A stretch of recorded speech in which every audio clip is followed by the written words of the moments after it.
Voqealarning rivoji umuman boshqacha bo'lib ketdi. U xatni Nozima yozmagan bo'lib chiqyapti. Men hozirligi bu narsani asoslab po faktu keltirib bermoqchiman. Biz juda ham chuqur o'rganganmiz. Har bitta mayda detallarigacha. Bu xat Nozimaniki emas. Men bu narsani hozirligi men Telegram kanaliga o'tasizlar, hammasini isbotlab beraman. Bizlarni kuzatishda davom etinglar. Shuni o'sha olganmiz, bo'ldi, qo'yib yubormaymiz bularni.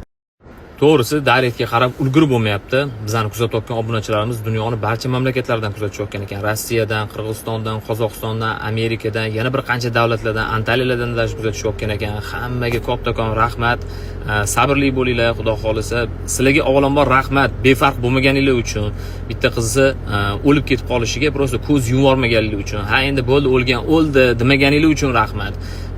Befarq bo'lmayapsizlar. Kattakon rahmat, bizlarni kuzatishda davom etinglar. Albatta adolat qaror topishi kerak. Rahmat hammaga kattakon. Bitta narsani tushuninglar iltimos. Yana bir marta takrorlayman.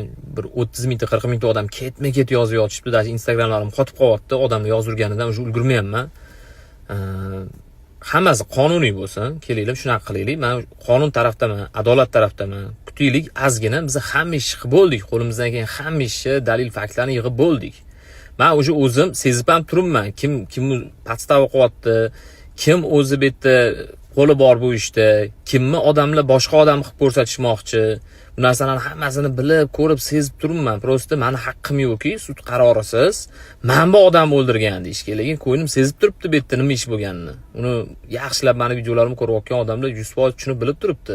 Prosta iltimos vaqt beringlar. Mana hozir Nozimani yozib ketgan xati bor-ku, meni o'ldirishga Sherzod majbur qildi degan. Hozir bu narsani tekshiramiz. Bu ham mana bitta shubhali bo'lib, bu ham bitta spektakl bo'lib chiqyapti.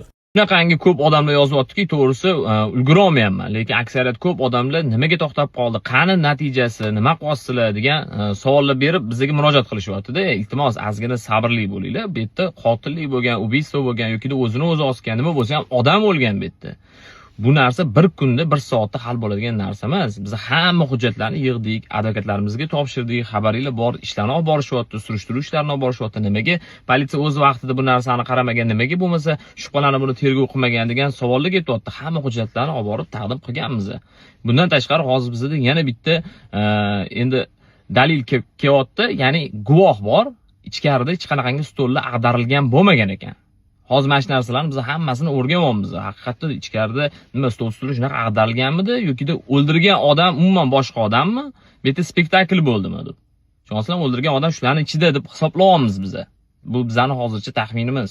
Bizga prosta qancha yana tushuntirib o'tib ketaman qilgan ishlarimizni. Mana o'zingizlar ko'rdinglar, hamma dalillarni faktlari bilan, dalillar bilan isbotlab berdi. Mayda detallarigacha o'tkazib yormasdan har bittasini skrinshot qilib, yaqinlashtirib, nima jinoyat alomatlariga tortadigan hamma narsani yig'dim. O'zingizlar ko'rdinglar, guvohi bo'ldinglar. Bu narsani endi men Koreyadagi advokatlarga taqdim qildik, ko'rsatdik. Nima gap, nima so'z. Bundan tashqari yana endi o'zbek tilida yuribdi. 12 seriya bo'lgan. O'sha 12 seriyani hozir tarjima qilish uchun katta vaqt kerak. 12 seriyani tarjima qilish uchun koreys tiliga. Nima uchun bemalol bular jinoyat bo'lgan joyda bemalol yuribdi? Nimaga hamma narsani ushab tashlashayapti? Bunga nima haqqiligi bor? Bizda hozir yana bitta guvoh borki, endi buni hozir lekin surishtiryapmiz.